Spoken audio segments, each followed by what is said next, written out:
jau Lietuvā sāksies īstais Eiropas čempionāts, bet tagad priekšā tiek stādīta lielā Gruzijas izlase. Nu, patiešām Gruzijas izlasē skaļa uzvārdu netrūkst. Spēlētāji ar NBA pieredzi. Nu, vispazīstamākais no tiem ir Zaza Pačulī, kurš tikko tika stādīts priekšā. 27 gadus vecais centrs. Esam diezgan komfortablā vadībā. Zem gan Zigitišvili. Neko ievērības, tāda ļoti cienīga pārsvaru. Kā abi divi pirmie uzbrukumi abām izlasēm ir bijuši veiksmīgi, otrajā puslaikā. Tagad jau Markošvili saspēlējās ar savu partneru Vladimiru Boisu, kurš veido vairākas māju kustības, pārspēlē atpakaļ Markošvili, tā meties un precidienu savu pretspēlētāju, pēc tam labi nomainījās.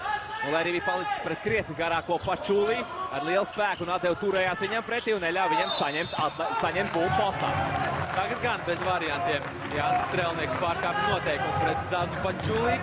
Ļoti labā pozīcijā bija nokļūst Gruzīņu Mila. It nebūtu nepasliktinājās tieši otrādi. Viņš nemaz nebaidījās no pieredzējušā pretspēlētāja Petrāviča. Ik pa brīdim arī viņam parādot uzspiežot kārtīgu spēku spēli.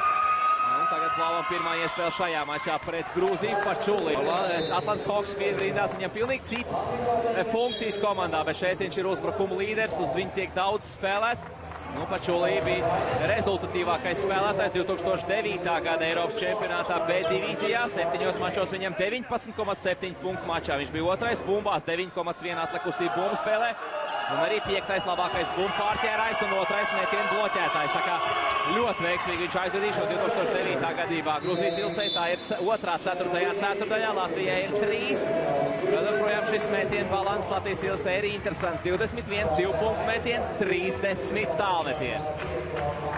Arī spēlētāji maiņas abās komandās. Jānis Blūms atgriezies.